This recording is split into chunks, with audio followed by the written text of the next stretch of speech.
I've been working on the software for the surface grinder for a while now, and today is finally the day. I'm going to put the software on the machine and we're going to do the first end-to-end integrated tests. And maybe, if everything goes well, we'll actually grind something. And if everything doesn't go well, we'll learn something. Welcome back to Cloud 42. I'm James. Well, if you've been around the channel for a while, you are familiar with this project. This is my 6x18 surface grinder that I am converting to full automatic. I'll put a link to the playlist of all the videos down in the description. Last time we left off, all the motors are on the machine. The thing is basically ready to run. It's hooked up with ClearPath motors, a ClearCore controller, and all the electronics. Everything is wired, and we just need firmware. I have spent the last few weeks working on that firmware, and I've been doing the software development on my bench in the office with a set of these servos. This is 3 small ClearPath servos with little 3D printed indicators so I can see what they're doing. And more importantly, this allows me to write the software to actually talk to the servos to do things like auto homing and status feedback and torque feedback and understand how that works and do all that testing without risking a crash on the real machine. If you are a patron, then you know in the forums I've got a thread going there and I've been sharing the progress on the firmware. I've gotten quite a few good suggestions from patrons. If you're interested in that, you can check that out. But today it is time to actually take the firmware and put it on the machine. I think I've got it to the point where I could actually grind something, but spinning motors on a bench is one thing. Spinning motors on a real machine is something else entirely. And this is pretty scary, I'm not gonna lie. You know, I've done all this work, I'm pretty confident in it, but you never know until you actually try it. So if you saw the previous video where I wired this electrical box for the machine, you might notice a couple of changes. I've added a slimline contactor right here to switch power for the IPC5 power supply for the ClearPath servos, and then I have a small 24-volt relay here to switch that contactor. And I have this connected up to the ESTOP circuit. I did have one situation when I was testing on the bench when I actually managed to crash the microcontroller and leave it in a condition where one of the motors was spinning and it would no longer respond to the ESTOP, which terrified me. So we're taking a step back and we're going to actually fix that. So I still have the ESTOP switch wired to the ClearCore, so the ClearCore knows when you hit the ESTOP and it can take appropriate action. But that is also wired in parallel to this relay that throws that contactor. So when I hit the ESTOP switch, it not only tells the ClearCore that you've hit the ESTOP and it should stop all motion and go into a safe state, it also actually kills the power to the power supply for the servos. This is the recommendation from Technic. I hadn't done it. I haven't done it on any of my other machines, but that crash with the motor spinning spooked me, so we've got this here now. That does cause some timing challenges with the ClearCore, but I think I've got those solved. Let's power this up and give it a shot and make sure that all of the reinitialization works. Now this whole grinder runs on 3-phase, so when I power this up, I'm gonna have to turn on the rotary phase converter and it's gonna make a bunch of noise, and that's just how it's gonna be today. That's how it be sometimes. Okay, everything's live and the motors have come online. I can see here on the display it's showing idle, which means that the software is actually reading the status back from the motors and they are all in place and they are all responding properly. So I should be able to jog. Yeah, I can jog the x-axis back and forth. That's all working great. Now if I hit the E-stop, it should power off the motors. You can see we're showing E-stop on the display and the motors should be disabled and they should also have lost power. And looking up in the box, I can see the power supply is off. And this is actually free. When I release the E-stop, I just heard it come on, heard the motors click, and we're back to idle state, and I can jog again. Now let's try with something actually moving. And it works. We get an immediate stop. And since the power is cut, I'm confident that no matter what happens in the software, it's always going to work and we're always going to be able to cut the power. Okay. There's jogging in X. We can jog in Z.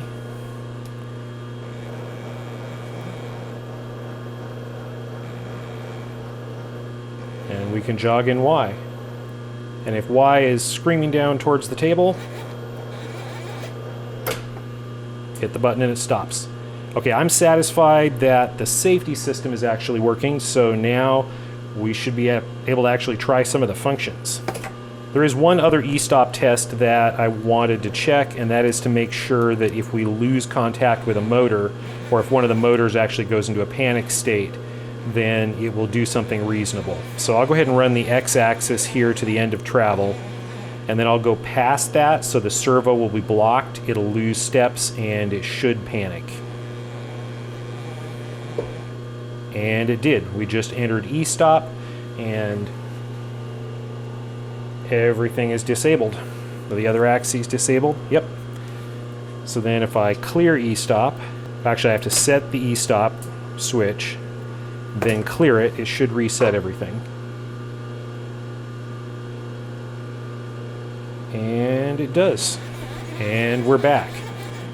Okay, so I know I can stop it by hitting the ESTOP switch. I know it'll stop on its own if one of the servos panics, and it'll shut down the others, so now I think we're good. Okay, the next thing I want to test is the homing. We have to home the machine before we can do anything else. So I can go ahead and jog the machine around, but there's a little indicator up here in the corner that says unhomed. Not sure if you can read that, but it says unhomed. So the machine is not homed, it doesn't know where the ends are, and like I just demonstrated, you can actually just drive the machine right into the end, and it'll panic the servo. We don't want that, we want the machine to know where it is. So for homing on this machine, I opted to use the ClearPath hard stop homing. So you can program the motors and they'll be in a mode so that after they power up, you can run them into the hard stop. It'll detect the location of that hard stop and fold back torque, and then it'll back off from it, and you can then zero your axis. And that's what I went for. And there are some complicating factors for that. Specifically, you have to configure the motor so that it either homes automatically on power up or on first enable, or so that it homes on every power up. And there's an option to have it do it automatically, or an option to have it do it as called user seeks home, where you actually have to use the controller to tell the motor to seek the home. Now I don't want this machine to just take off when you power it on, so I chose the user seeks home option. The problem is if you just power up the machine and you want to move it around, the motor is going to power up and enable in homing mode. But it turns out that once it's up and once it's online and providing good feedback, you can just jog the motor one step in one direction and one step in the other direction, and that will cancel the homing mode. So then we're in a mode where we can just jog the machine around. The motor will behave normally. And then to actually cause it to home, you disable it, re-enable it, now it's in homing mode, and you can use the controller to actually seek the home until it hits the hard stop. You monitor the high-level feedback from the servo, and you can tell when that happens, back off, and set your zero.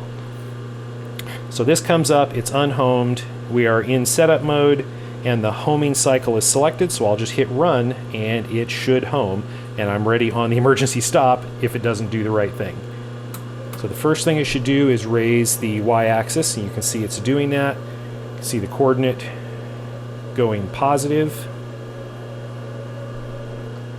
And it just hit the top and backed off. Now Z is moving out. I figured that's the safest direction to home in case you have something on the table you don't want to run into. Okay, we hit the end there. Now X is homing.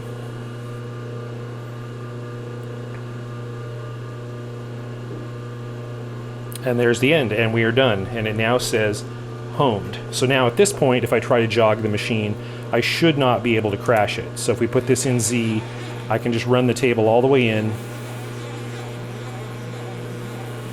and it stops gracefully before it hits anything. I'll go ahead and zero the DRO there, run it all the way out, and we have just about 7.1 inches of travel on a 6-inch grinder, and that stopped gracefully without hitting the end. Okay, then for X, this is the end I ran it into to cause it to panic before. You can see it's just stopping gracefully at the end.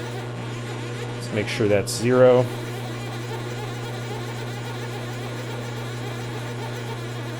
And at the other end, we've got 18.4 9 inches. So almost 19 inches of travel, and I set the limit to reserve about 5 millimeters on each end. I'm mixing units just for you. Go ahead and put that in the comments. Just so that it won't actually crash into the end, especially when it's moving fast and things stretch. And it's plenty to get it clear of the 18-inch chuck, so that is fine. And then Y, I can go positive to 0. There is no stop on the negative end as you bring it down. Technically there's an end to the mechanics, but it really doesn't matter because the wheel and the spindle are going to collide with the workpiece or the work holding, so we're not going to test it on that end. I set it long enough to be as far as is plausible, but in reality you're never going to hit that end stop. You'll note that once the home cycle is done, this switches to the touch-off cycle, which we'll get to in a minute. Of course, if I just try to run that right now, it just pops up a message that you probably can't read that says X start and end limits are not set, and we'll get to that. So the main purpose of this setup page is to set up your job and establish the limits for what you're actually going to grind. So for the X-axis we have a start and an end, and on the Z-axis we have a start and an end, and that defines the, at least for flat grinding, the region that you're going to grind. And then for Y, the height of the wheel, we can set our working height and we can set our safe height. So the working height is where we actually intend to grind, and the safe height is a height that you're telling the machine it's safe to traverse anywhere within its envelope above that height. It'll clear any fixtures or dressing tools or anything else that you have on there. So let's pretend we're going to grind this plastic box. We'll put it there on the chuck and we'll go through the setup cycle. So the first thing I've got to do is bring the Y-axis down close so we can see what's happening.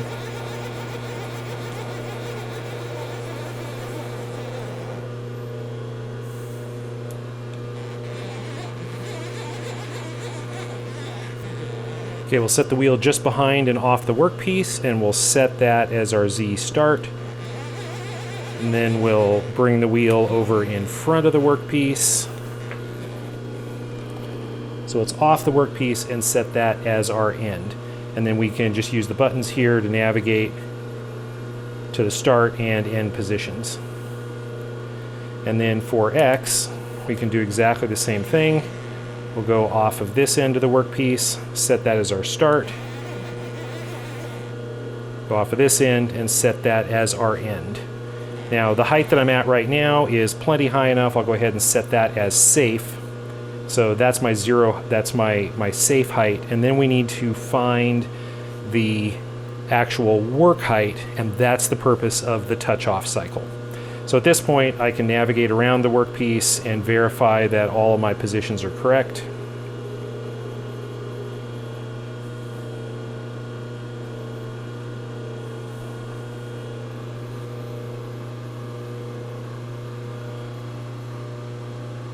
And that looks good.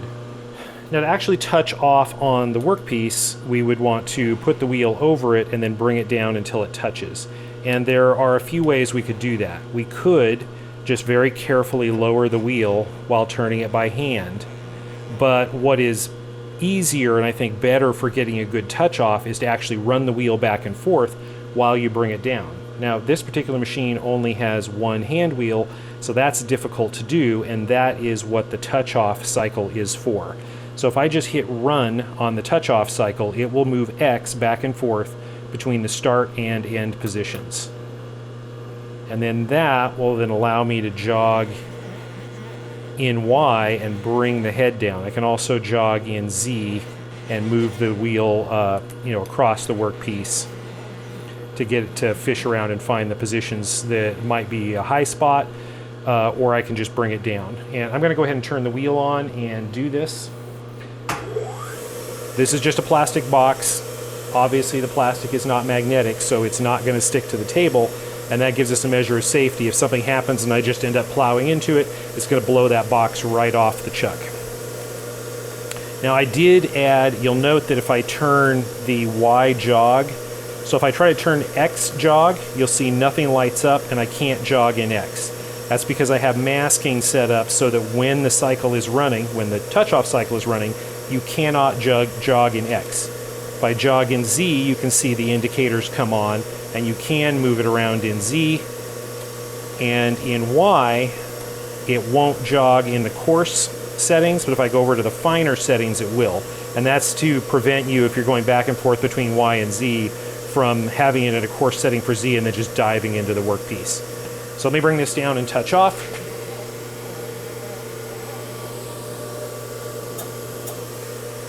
There we are. You can hear it just touching off. So on this cycle, a couple things about this cycle. If its cycle is running and you just hit the run switch again, it'll hold it, and it'll actually move it to the end of the cycle, or the end of a move, before it holds, just to make sure that it's off the workpiece, and my little plastic box moved a little bit. But from the hold position, you can continue. And if you hit that right in the middle of a move, it goes to the end of the move, and then you can stop the cycle by hitting stop. If its cycle is actually running and you just hit stop, it'll stop wherever it is, even if it's in the middle of the move. Okay, so we have touched off. I can now set my work height, and I'll go ahead and just zero at my work height. And we can hit the button here to rise up to safe, and we can hit the button to descend back down to work. And so all of the grinding cycles are going to operate off of that work height setting. So that's where the grinding cycle will happen when we grind, and then if you lower that and start a grind cycle, it'll lower to that work height and perform the grind at that level. Now that we're actually set up to grind, we can move from the setup mode to the flat mode, and this brings up more controls that are specifically for flat grinding. Now we still have our process parameters up here, and they're all still set. Our DROs are exactly the same. They're all still set. And we now have new controls for controlling passes. But if I don't set anything up on that at all, and all I do is just hit the run switch, what it'll do is move back to the start position, and then it will grind across the workpiece in multiple passes. I'm not going to put my plastic box in there because I don't want it to kick that out. We'll grind something real in a minute if all of this works. So if I just hit run, it'll rise to the safe height, move back to the start, descend down to the work height, and then grind across the workpiece and make multiple passes. And you can see after each pass across, it's advancing the table in the Z direction to work its way across the workpiece. And in this case, I'm just stepping a quarter of the wheel width. That will be configurable. It's not configurable at the moment. So I just picked some values out of Machinery's Handbook for mild steel and hard-coded them until I can get those settings in. So this is moving at 50 feet per minute and grinding at 1/4 of the wheel width, which is about half of the grinding rate that this machine should be capable of. Okay, so that has finished a single cycle. Now what I'm going to do here is I'm going to show the multi-cycle stuff, I'm going to go ahead and set this up a lot shorter. So let me set an end Z here so it'll just take a couple of passes so it'll be quicker.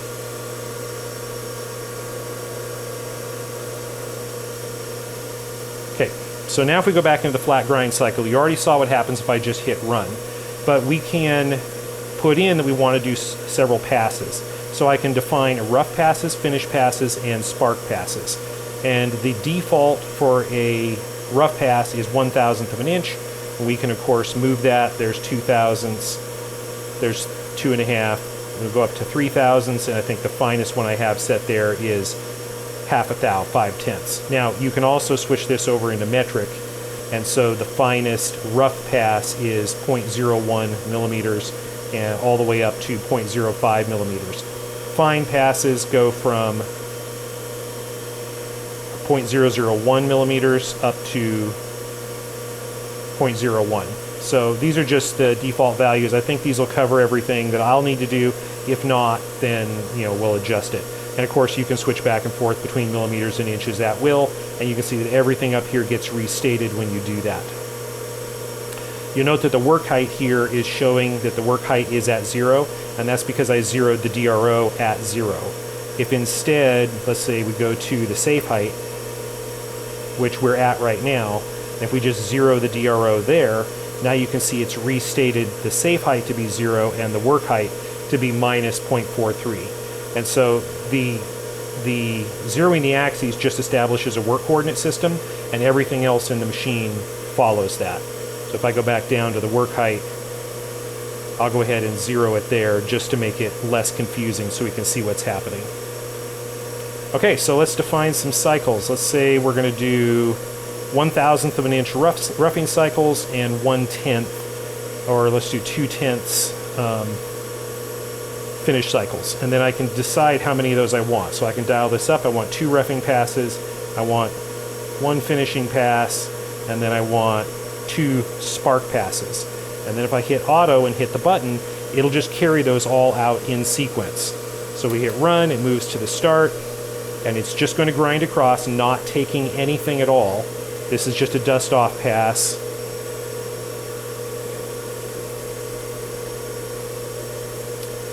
And there is a bug in the firmware. It just got stuck and it doesn't know that it finished the pass. There is something in here. I saw this once on the bench. It looks like that bug is still there. I thought I had it fixed. So let's just move Z across a little bit more. Set the NZ and try that again. So there's an issue with the boundary where it gets to the end of the pass and it doesn't detect that it's come across all the way in Z. Obviously I got a bug in there I need to fix.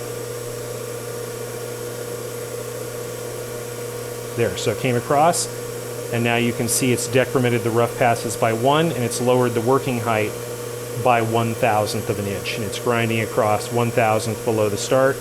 Now it's moved down to 2/1000ths below the start, and it's decremented down. Roughing passes is now 0. Now let's finish that. Now it's taking the 1 finish pass, which went down 2/10ths. I'll go back to the beginning, and now it's taking the first spark pass. You can see it did not go down any further.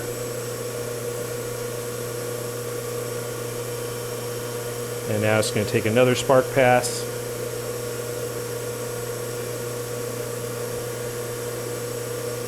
And it's done. Now, one thing to note about this is that all of these controls are live. So let's select just 2 roughing passes and start it. So it's doing the dust off pass now.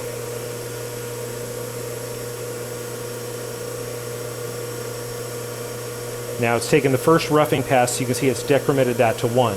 If I'm looking at this and I can see, yeah, that's not cleaning up, I don't think that's enough. So it's gone back, now it's decremented to 0, it's running the last pass. I think it needs a couple more. I can just move that up to 2, and it will go ahead and take 2 more. Now it's taking 1 of them. And then if I decide I want a couple of spark passes, I'll just go ahead and dial those in.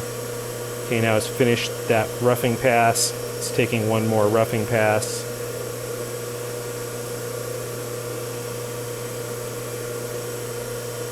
And now it's going to take the spark passes. Now, you of course don't have to do this in manual or in auto mode. You don't have to do this. You can turn off auto, or if the sliders are all down at 0, you're effectively out of auto mode. So let's 0 here, and that's our work height. We're now at 0. Now if I just hit the run button, it'll just take a pass. But if I want to make a cut, I've got my rough and finish feeds, and I can just hit the feed button. So if I just hit the feed button here, it's now set the work height to minus 1 thou, because that's the feed. And when I hit the cycle start, it'll actually go down 1 thou and take a cut. Now, there is one other little trick that this thing has, and this is an idea that I got from Robin Renzetti. In this case, where it's going to descend 1/1000th of an inch to take the cut, before it does that, it's going to raise the wheel and then lower it to that height. So every time it lowers to take a cut, it always raises the wheel a little bit and lowers it. And that allows you to avoid any slip stick phenomenon that would cause inaccuracy, like if you're just trying to take it down a tenth. It'll come up, I set it to about 1 millimeter, and then it'll go back down and hit that position. So in this case, I'll hit run, and you'll see it go up and then come down to minus 1 thou. And then it takes the cut.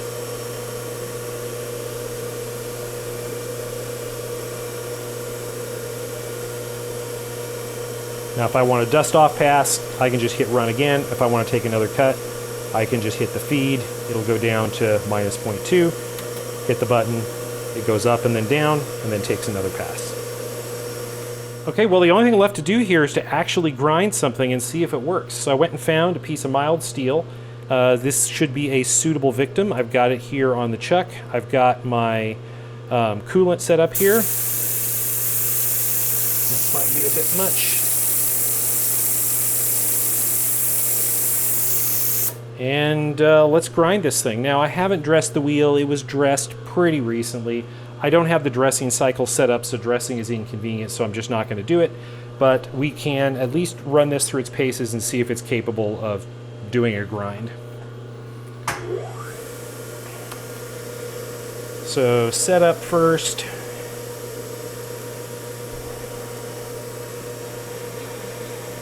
Let's bring Z out and figure out what's behind the workpiece. Okay, so that's off the back. We'll set that as start.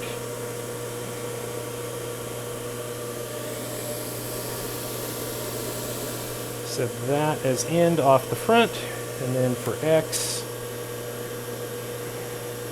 we'll go a ways off the workpiece, set that as start, set that as end,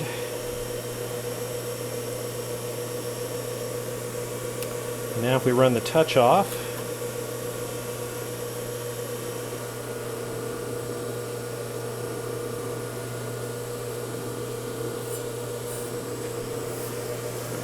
okay, there we go. We're touched off. We'll set our work height there. And we'll rise up a little bit. And we'll call that safe. Okay, we should be ready to grind. And we'll just take an empty pass first. Make sure auto is off. I don't have anything configured. And we should be able to just take a dusting pass across the workpiece. See what happens.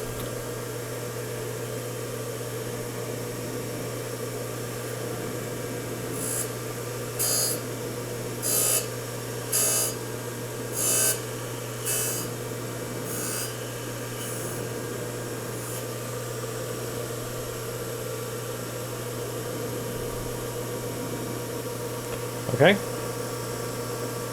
Let's take 5/10. I'll just go ahead and feed that and then hit run again.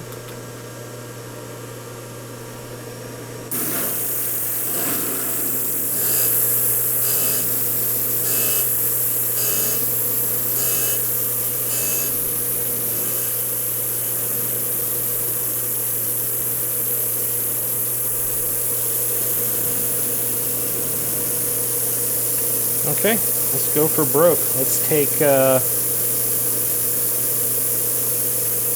half a thou grinding passes just to be on the safe side, and 1/10 finish passes. Take 2 roughing passes, 2 finish passes, and 2 spark passes and see what happens.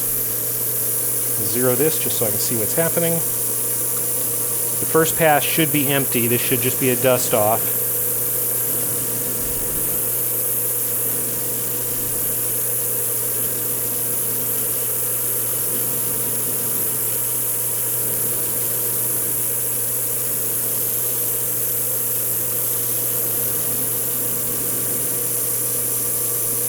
Oh, I didn't hit the auto button. Try that again. Repeating the dust off.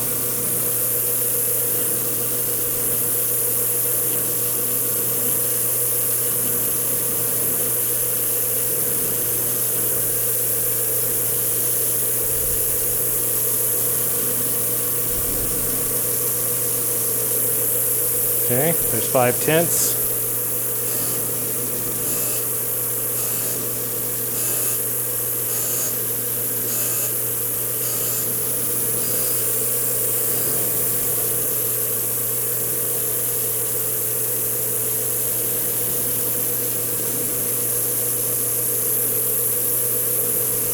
There's another 5/10.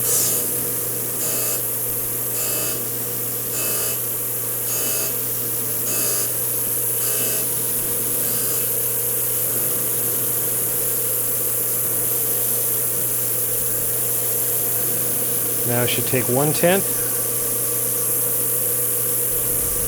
Okay, 80 millionths. That looks like about a 10th.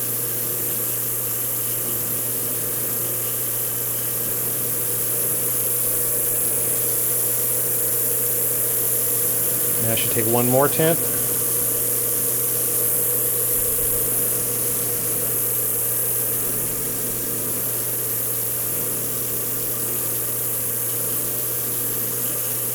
Now that's raising and lowering back, and those look pretty consistent in terms of the sparks. And so now it should just do 2 spark passes.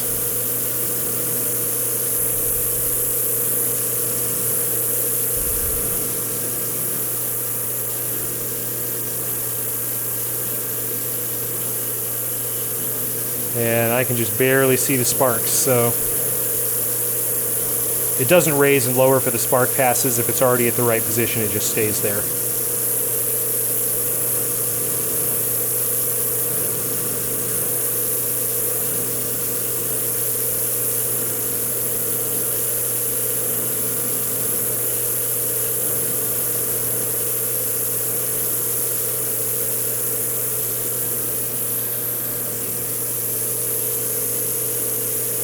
And that's it.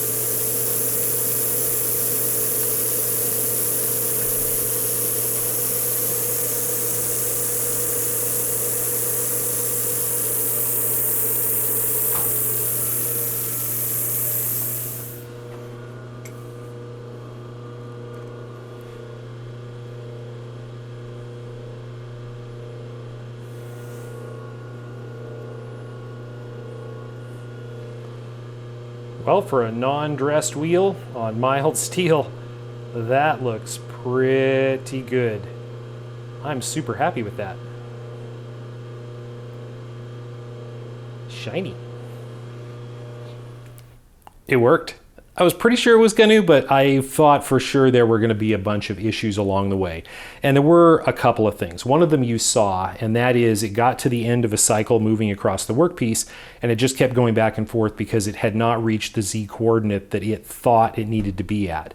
Now, the logic for that is a little bit complex because as it's moving across, it's not like just a piece of code that says, okay, do this, then do this, then do this. It's an interrupt-driven system, so there's a loop that's just running continuously, and it's coming back around and checking, okay, is the previous motor move that I commanded done?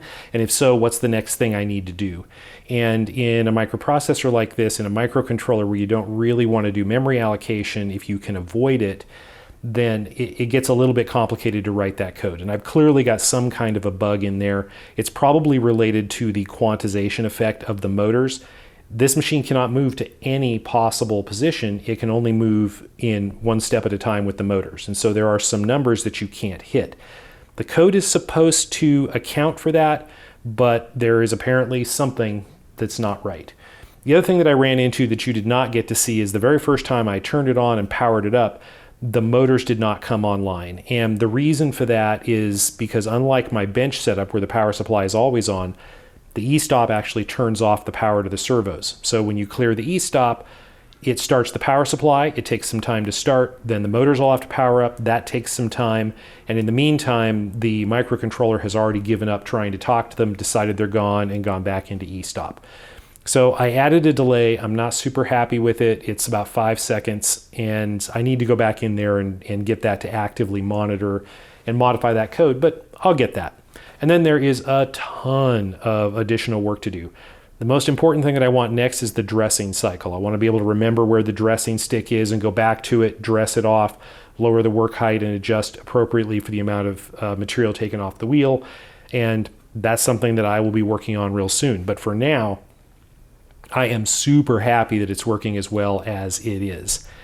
A big thank you to my patrons. You've been with me on this journey. You've been in the forum seeing how this has taken place. You are the ones that make it possible for me to take on ambitious projects like this. So thank you very much. If you enjoyed this, give the video a thumbs up. Maybe think about subscribing to the channel, and I'll see you next time. Thank you for watching.